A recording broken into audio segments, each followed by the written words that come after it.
mar Central Committee mar chama. Kata mana nek miwacho no, ok oduong' e chama. King'iyo in fact, ODM en achiel kuom chama e Africa ka man gi well structured, profound structure, my brother. Right? To NDC muluongo no, okonya advocate the basic interest mar oganda wa. Gima wacho kae, right? En interest mar oganda. To adwang'isi niya, Raila Amolo Odinga, ineno the broad-based framework montien.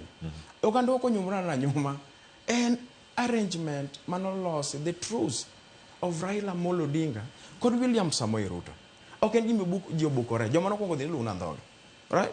To Raila Amolo Odinga nong'eyo ni Stephen Kalonzo Musyoka nosapote dide. Ong'eyo? Nong'eyo.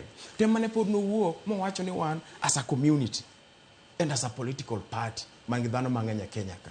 Ng'at maber monyalo riworego mondo wayud gimoro ni inclusivity kuom dongruok. Ma kidhi dalo kachi yudo pi. Right? Kidhi dalo kachi yudo stima kod ndara maler. En sirkal ma William Ruto ni. To wasekedo, brother, maybe you don't understand. From 1960, ma wasungu no wacho ni wane menyalo mi warit piny. Jok mane ni kanyo go te, kendo mineno sani uketo wane mondo wariwre go te. Gin joma sani kata kibiro deputy president nyalo go imunde mitho. Samoro ok ing'eyo. Adwang'isi ni Cleophas. Arrangement mane nitiere e kind Stephen Kalonzo Musyoka gi Raila Amolo Odinga. Nen arrangement mar ji adi? Nen ji ariyo. To Raila ne mano amua. To mar ariyo, nyaka Raila Amolo Odinga bedi from 2007 up to date. Nen coalition arrangement, realignment. Ok en gima wendo sani. Emomiyo Daktari Oburu Wuon Odinga, jadung' ma wiye bith kabisa, wacho ni achiel ok owacho macha resolution mar Central Committee ni achiel kuom chama mwadhi chako wuoyogo as a party, as a community, and UDA plus other political parties apart from DCP masamoro siepe uka iwinjo kech DCP kwa ng'iyo gimo stand for NDC opoko Kenya niyo jo community ne ngani somo school ne mano ken principles mane Raila Amolo Odinga kata mana tombo ya gini stood for.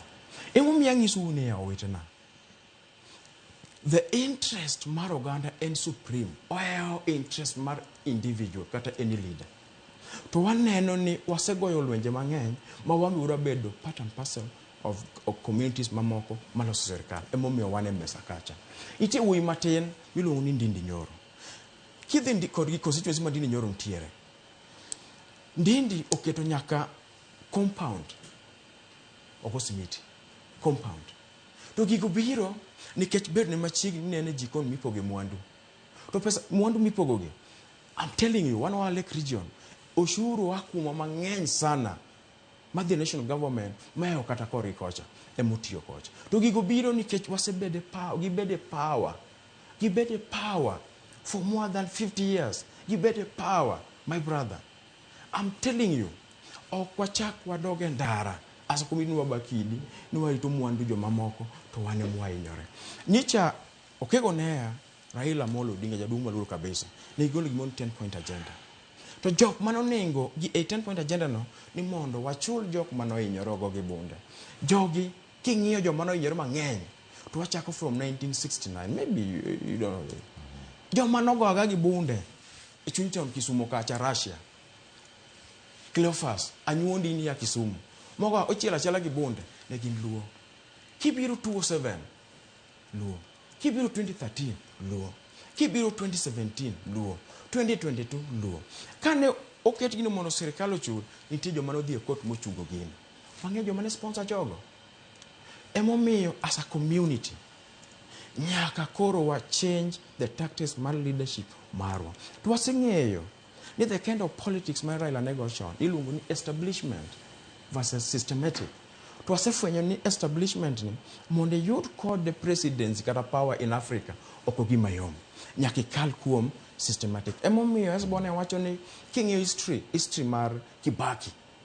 Otiyo gi Moi, otiyo gi Kenyatta mokelo nyaka finance minister. Kaso Moi okete vice president. Kanye moyude networks ne mobedo president Cleophas. King'iyo Daktari William Samoei Ruto, otiyo gi Moi, obedo youth leader, modongo mobedo president. King'iyo Uhuru Kenyatta, right? Ogole go mno chami gige. Obedo gi Moi kanyo, benkene no keno nyabedo president. Obedo gi Moi, Kibako kere deputy president, deputy prime minister, mobedo president. Kaso wati nyisowa no why korchiel. Not presidency in Africa, third world countries. Not possible. Unless ni okwenge gimwadora za community. Kamano. Yes. Weche gintie ka mathoth ahinya tang'eni pod wadhi thuolo mar twak e wiye mana ka warango kar kachiel kachiel. Jafwambo Chris Owino nolosonwa sigana moro kar kae motenore kod twak mar UDA kod ODM. Kae kama wadani mondo mi warangane kendo koro wawinji ni to en chenro mane mantiere kar kae.